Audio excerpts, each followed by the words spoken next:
Good morning student. आज हम लोग नरेशन के अगले पड़ाव की ओर बढ़ते हैं। अभी तक हम लोगों ने नरेशन में इम्परेटिव सेंटेंस को देखा और उसे इनडायरेक्ट स्पीच में बनाया। तो जहाँ तक मैंने बताया था कि यदि इम्परेटिव सेंटेंस का वाक्य रिपोर्टेड स्पीच में आया हो तो इनडायरेक्ट स्पीच बनाते समय सबसे पहले आप क्या करते हैं कि रिपोर्टिंग वर्ब जो है सेड या सेड टू बदल करके ordered, advised, requested, bagged, suggested, proposed आदि का प्रयोग करते हैं। दूसरा पॉइंट मैंने बताया था कि कामा इन्वर्टेड कामा को हटाकर टू कनेक्टिव का प्रयोग करते हैं। तीसरे पॉइंट में मैंने बताया था कि रिपोर्टेड स्पीच के वाक्य को लिखते हैं। मैंने यह भी जिक्र किया था कि रिपोर्टेड स्पीच के वाक्य के भाव के अनुसार ही आप इनडायरेक्ट स्पीच में रिपोर्टिंग वर्ब को रखते हैं। अगर ऑर्डर का भाव है तो ऑर्डर्ड, एडवाइस का भाव है तो एडवाइज्ड। उसमें मैंने नोट्स आपको बताया कि कुछ इम्पॉर्टेंट पॉइंट है जो इम्परेटिव सेंटेंस में होते हैं, जिसमें आपको पहला मैंने बताया था कि यदि वाक्य की शुरुआत डू नॉट से हो तो मैंने आपको बताया था कि वाक्य दो प्रकार से बनाए जाते हैं।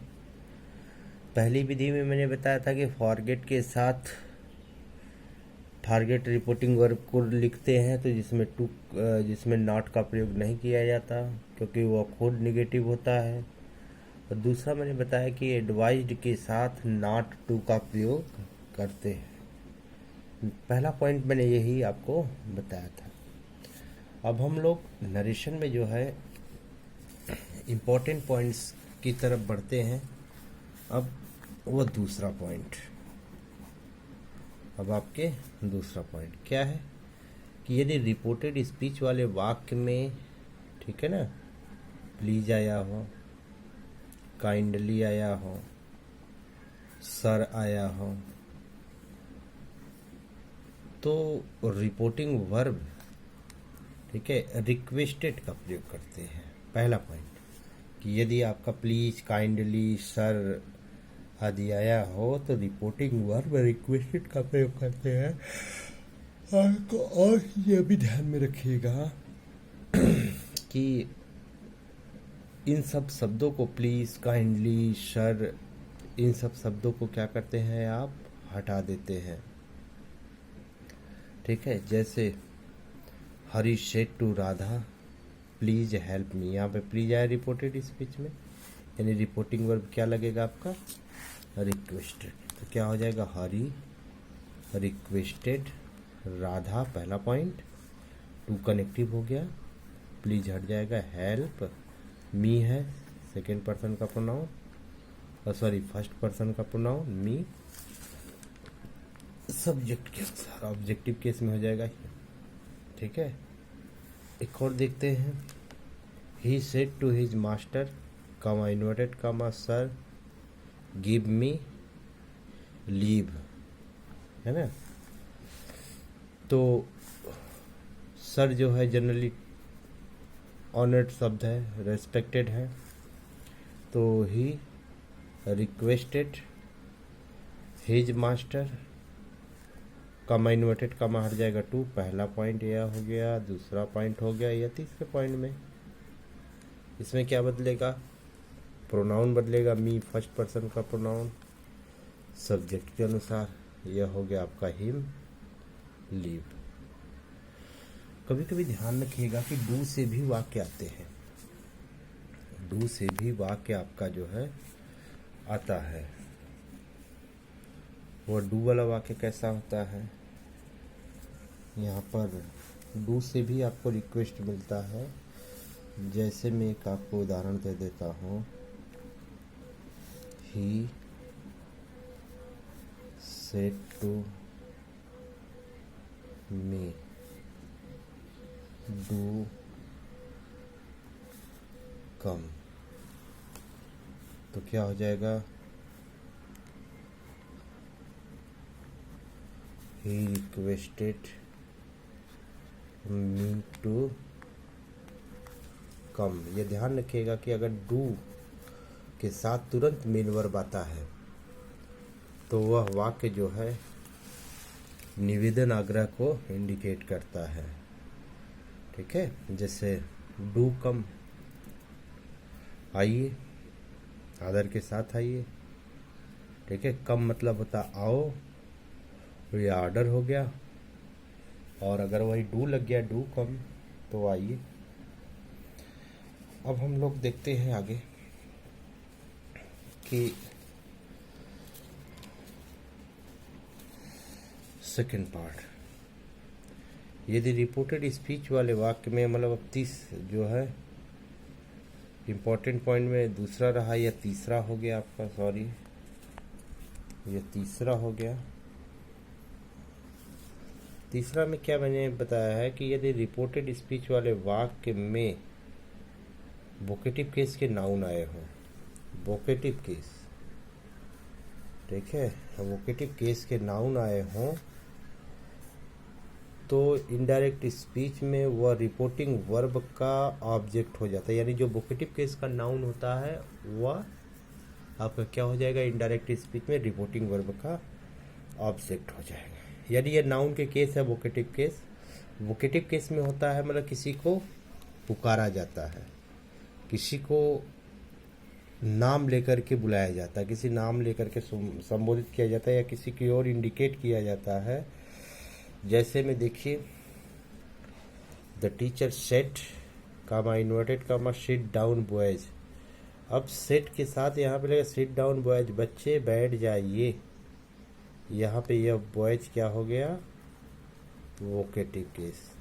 ये ध्यान रखिए, वोकेटिव केस की पहचान क्या होती है कि वाक्य के वह या तो अंत में होता है या तो वाक्य के पहले, लेकिन उससे अगर अंत में होगा तो वोकेटिव केस के नाउन से पहले कामा होगा, अगर पहले होगा तो उस नाउन के बाद कामा होगा। जैसे boys sit down, girls open your book, ठीक है, राधा कम हियर, ठीक है ना।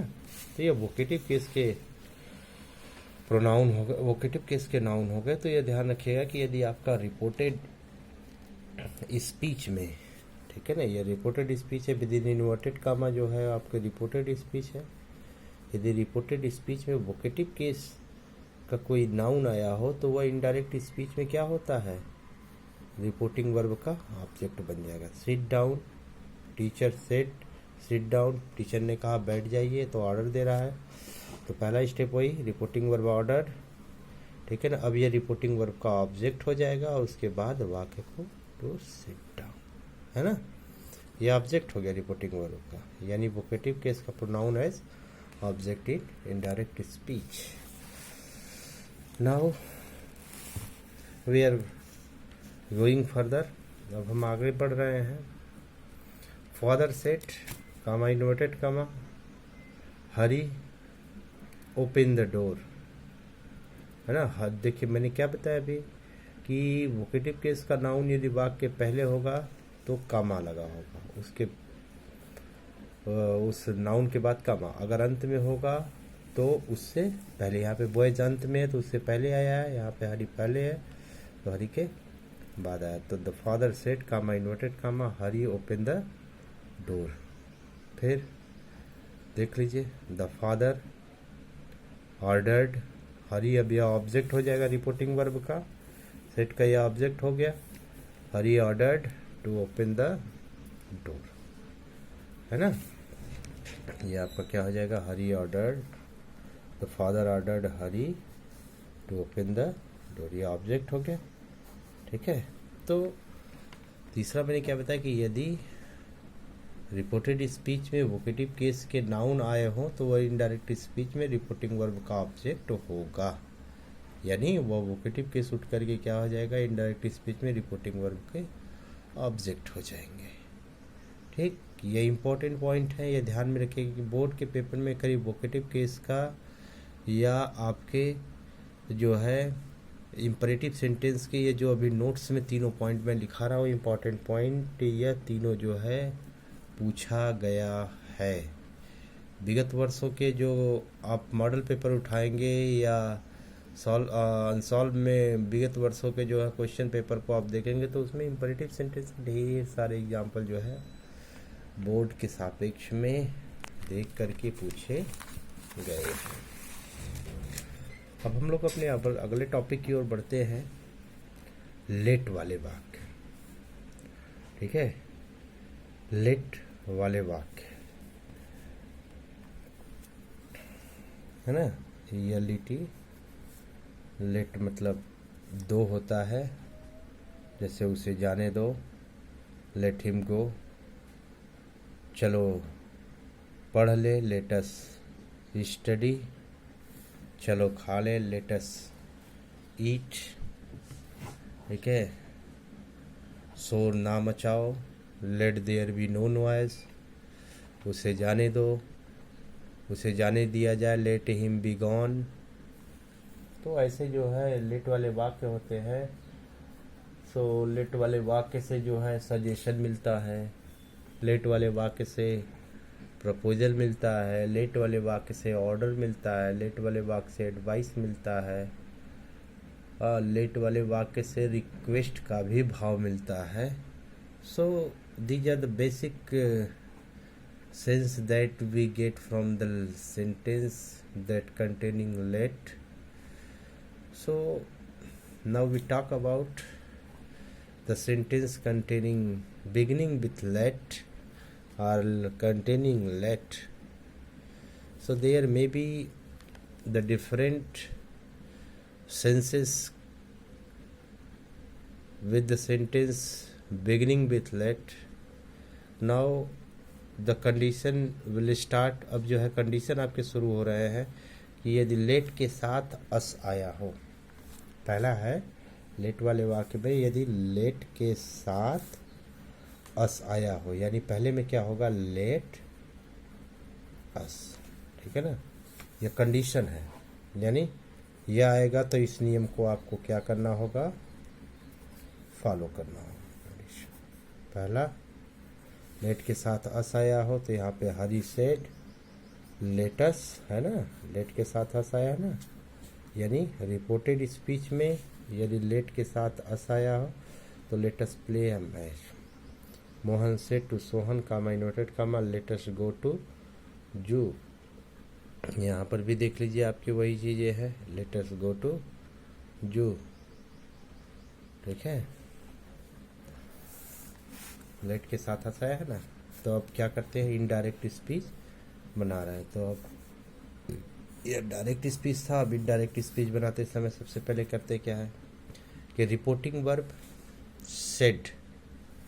ठीक है ना, यानी रिपोर्टिंग वर्ब सेड को बदलते हैं सजेस्टेड या प्रपोज्ड में। ठीक, लेकिन अगर सेड टू आया हो तो सजेस्टेड टू, ये ध्यान में रखिएगा, और प्रपोज्ड टू। ठीक है ना, अगर सेड आया है तो टू का प्रयोग सजेस्टेड या प्रपोज्ड, लेकिन अगर सेड टू आया है तो सजेस्टेड टू और प्रपोज्ड टू का प्रयोग। नोट करने वाली चीज़ है, अक्सर करके बोर्ड के पेपर में बच्चों से गलतियां होती रहती है, तो remove your mistakes while transforming indirect speech. So अपनी गलतियों को सुधारिए। तो रिपोर्टिंग वर्ब सेड को बदल करके सजेस्टेड या प्रपोज्ड में कर देते हैं, और सेड टू अगर आया हो तो सजेस्टेड टू या प्रपोज्ड टू। सेकेंड पॉइंट क्या बोल रहा है कि दैट का प्रयोग कामा इन्वर्टेड कामा के स्थान पर करते हैं, यानी कामा इन्वर्टेड कामा के स्थान पर किसका प्रयोग करेंगे हम लोग, दैट का। कामा इन्वर्टेड कामा स्थान पर हम किसका प्रयोग करेंगे, दैट का। कामा इन्वर्टेड कामा के स्थान पर दैट का प्रयोग करते हैं। ठीक है ना। तीसरा पॉइंट क्या है कि लेटस को किस में बदल देते हैं, दे शुड या वी शुड में। ठीक है ना। 3 पॉइंट आपको करना है। सबसे पहला पॉइंट क्या है ये रिपोर्टिंग वर्ब को बदलते हैं तो सजेस्टेड या प्रपोज्ड टू का प्रयोग करते हैं, दैट कनेक्टिव का प्रयोग करते हैं, यानी दैट कामा इन्वर्टेड कामा के स्थान पर दैट का प्रयोग। और तीसरा पॉइंट, लेटस को बदलकर दे शुड या वी शुड में लिखते है ना। तो हम लोग बदलते हैं, हरी शेड कामा इन्वर्टेड कामा भी मैं बताऊंगा कहाँ पर दे शुड और कहाँ पे वी शुड का प्रयोग करते हैं। तो देख लीजिए, हरी शेड कामा इन्वर्टेड कामा लेटस प्ले अब मैच, लेटेस्ट आया है ना, तो बदलते हैं तो हरी प्रपोज्ड, अब देखिए सेड आया है तो प्रपोज्ड या सजेस्टेड। फिर दूसरा पॉइंट, पहला पॉइंट दैट वी शुड या दे शुड, तो they should play a match, 3 point हो गया। अब यहाँ पर देख लीजिए, Mohan said to Sohan comma inverted comma letters go to zoo, तो मोहन सजेस्टेड टू सोहन, ये देखिए यहाँ पर सेड टू आया है तो सजेस्टेड टू हो गया, Sohan that they should go to zoo, ठीक है ना।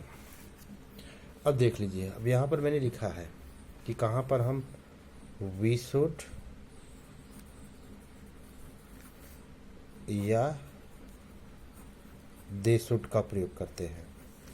यदि रिपोर्टिंग वर्ब का सब्जेक्ट या ऑब्जेक्ट दोनों, चाहे सब्जेक्ट हो चाहे ऑब्जेक्ट, फर्स्ट पर्सन का प्रोनाउन हो, यानी आई हो, वी हो, अस हो या मी, यानी सब्जेक्ट ऑब्जेक्ट दोनों में से कोई भी फर्स्ट पर्सन का प्रोनाउन होगा तो वी शुड का प्रयोग, अन्यथा दे शुड का प्रयोग करते हैं। अब देख लीजिए यहाँ पर पहले वाले में ये थर्ड पर्सन है हरी, तो दे शुड फर्स्ट पर्सन नहीं आया। यहाँ पर भी देख लीजिए सब्जेक्ट आपका जो है थर्ड पर्सन है, यह भी थर्ड पर्सन है, तो यहाँ पर दे शुड है ना, तो ये दे शुड का प्रयोग है। अन्यथा अगर आपका जो है इसको छोड़ करके अगर है तो आप किसका प्रयोग करेंगे, अगर आपका जो है यदि आपके सब्जेक्ट या ऑब्जेक्ट में कोई भी अगर फर्स्ट पर्सन का प्रोनाउन अगर आ जा रहा है तो आप उसका प्रयोग जो है इसमें करेंगे,